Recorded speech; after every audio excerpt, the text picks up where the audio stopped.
નમસ્કાર, આપ જોઈ રહ્યા છો spark today news. Gir Somnath જિલ્લા માટે ખૂબ જ ગૌરવની ક્ષણ, કારણ કે ભારતીય જનતા પાર્ટી દ્વારા રાજ્યસભા માટે ઉમેદવાર તરીકે ગીર સોમનાથ જિલ્લા કાજલી ગામના વતની અને પક્ષના અગ્રણી નેતા માનસિંહ પરમારની પસંદગી કરી છે. તેમનું નામ જાહેર થતાં જ શુભેચ્છકો અને કાર્યકર્તાઓમાં ખુશીની લાગણી છવાઈ ગઈ છે. સોમનાથ નજીક આવેલું કાજલી ગામ અને જેમાં 11 ઓગસ્ટ 1980ના રોજ જન્મેલા માનસિંહ પરમારે શિક્ષણ ક્ષેત્રે ઇજનેરી તેમજ LLB સુધીનો અભ્યાસ કર્યો છે. નિરમા કોલેજ અને રાજકોટની રાજકુમાર કોલેજમાં અભ્યાસ બાદ તેમણે જાહેર જીવનમાં સક્રિય ભૂમિકા ભજવી. માનસિંહભાઈની રાજકીય સફર વર્ષ 1999માં શરૂ થઈ. ABVPના કાર્યકર તરીકે ત્યારબાદ તેઓ ભાજપ યુવા મોરચાના વિવિધ હોદ્દાઓ પર કામગીરી કરી ચૂક્યા છે. ગીર સોમનાથ જિલ્લા પંચાયત સભ્ય તરીકે રહી ચૂક્યા, જિલ્લા મહામંત્રી, જિલ્લા પ્રમુખ સુધી પહોંચ્યા અને હાલમાં તેઓ ભાજપના બક્ષીપંચ મોરચાના પ્રદેશ અધ્યક્ષ તરીકે જવાબદારી સંભાળી રહ્યા છે. વર્ષ 2022ની વિધાનસભા ચૂંટણીમાં સોમનાથ બેઠક પરથી પરાજય મળ્યા બાદ પણ તેમણે જનસેવાનો માર્ગ ન છોડ્યો. વેરાવળ ખાતે કાર્યાલય શરૂ કર્યું, લોકોની સમસ્યાઓ સાંભળી અને તેમના પ્રશ્નોનું નિરાકરણ કરવા માટે સતત કાર્યરત રહ્યા. નમ્ર સ્વભાવ, સંગઠન પ્રત્યેની નિષ્ઠા અને વર્ષોના પરિશ્રમના પરિણામે આજે તેમને રાજ્યસભાની ઉમેદવારીનું મહત્વપૂર્ણ સન્માન મળ્યું છે. ઉમેદવારી જાહેર થતાં તેમના નિવાસસ્થાને શુભેચ્છકો, કાર્યકરો અને સમાજના આગેવાનોની લાંબી કતારો જોવા મળી રહી છે.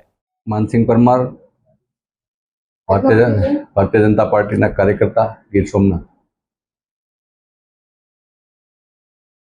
હું ભારતીય જનતા પાર્ટીનું જે રાષ્ટ્રીય નેતૃત્વ છે, આદરણીય પ્રધાનમંત્રી નરેન્દ્ર મોદી સાહેબ, આદરણીય રાષ્ટ્રીય અધ્યક્ષ નીતિન નવીનજી, આદરણીય ગુજરાતના પનોતા પુત્ર અને સહકાર મંત્રી અને દેશના ગૃહમંત્રી આદરણીય અમિતભાઈ શાહ સાહેબ,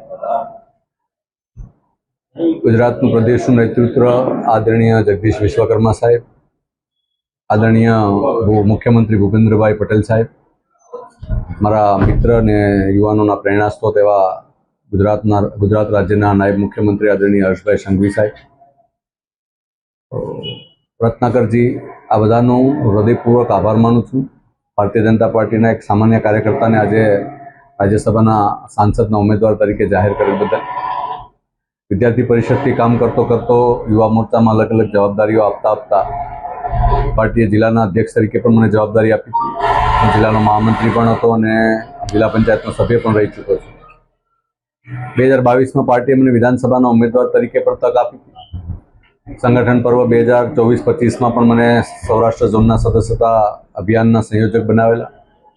પાર્ટીનું ખૂબ કામ કર્યું, નિષ્ઠાપૂર્વક કામ કર્યું અને જ્યારે નવું ટીમ બની આદરણીય જગદીશભાઈ વિશ્વકર્મા સાહેબના નેતૃત્વમાં, ત્યારે મને ઓબીસી મોરચાના પ્રદેશના અધ્યક્ષ તરીકેની જવાબદારી આપી.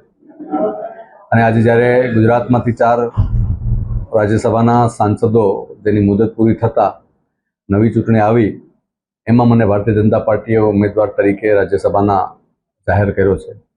હું પાર્ટીના રાષ્ટ્રીય નેતૃત્વ અને પ્રદેશ નેતૃત્વનો હૃદયપૂર્વક આભાર માનું છું. આ માત્ર ને માત્ર ભારતીય જનતા પાર્ટીમાં શક્ય છે. એક સામાન્યમાં સામાન્ય કાર્યકર્તા પણ ક્યાંક ને ક્યાંક કોઈ ને કોઈ જગ્યાએ નેતૃત્વ કરી શકે છે.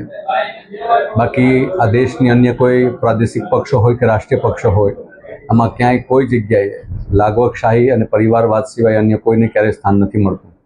તો ભારતીય જનતા પાર્ટીમાં સામાન્ય કાર્યકર્તાને યોગ્ય જગ્યાએ યોગ્ય સમયે ન્યાય મળતો જ હોય છે અને મળે છે.